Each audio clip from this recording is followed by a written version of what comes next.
Est-ce que le film F1 est le Top Gun Maverick de la Formule 1?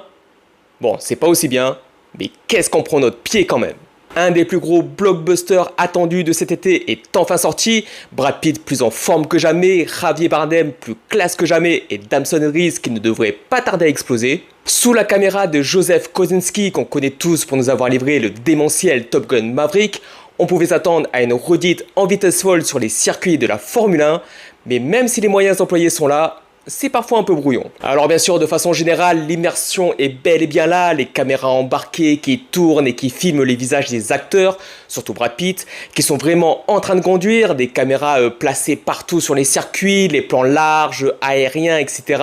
Tout est minutieusement filmé pour nous offrir les sensations de vitesse promises, et on les a. C'est souvent frémissant, fou furieux, on a les yeux écarquillés, mais parfois les scènes sont un peu trop cutées je trouve, ça peut passer de scènes très lisibles à parfois des scènes qui s'entrechoquent sans que l'on ait le temps de comprendre ce qui s'est passé.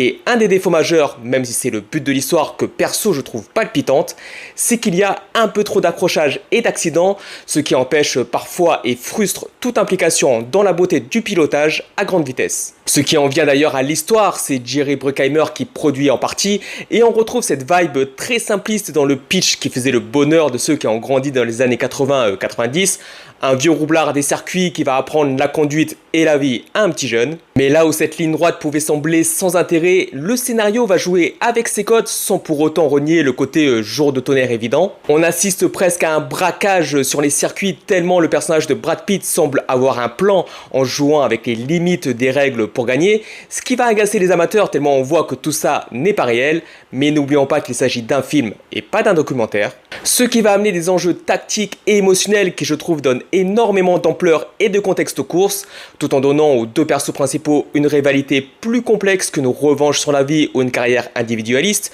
même si on aura ça, mais il s'agira surtout pour eux d'avoir une évolution collective dans le rapport familial à leur écurie, sera très sympa. Brad Pitt, malgré son âge, est toujours l'Apollon de l'humanité, il est complètement dans ses baskets en pilote old school, grincheux et prétentieux, et l'alchimie qu'il a avec Javier Bardem est folle, deux monstres sacrés qui se la jouent cool, ça fait des étincelles, chaque dialogue qu'ils ont ensemble, ça claque. La petite love interest est aussi mignonne que dispensable, mais c'est ça qu'on aime. Une petite déception pour Hans Zimmer qu'on aurait aimé plus entendre, surtout quand on voit ce qu'il donne à la fin. Ce ne sont majoritairement que des chansons électro ou rock, et même si ça claque bien, ça remplace pas une musique originale. C'est le meilleur des deux mondes, le style simple des années 80-90 face à la modernité technique d'aujourd'hui, le style documentaire mélangé au cinéma hollywoodien, même si c'est pas parfait. F1, c'est un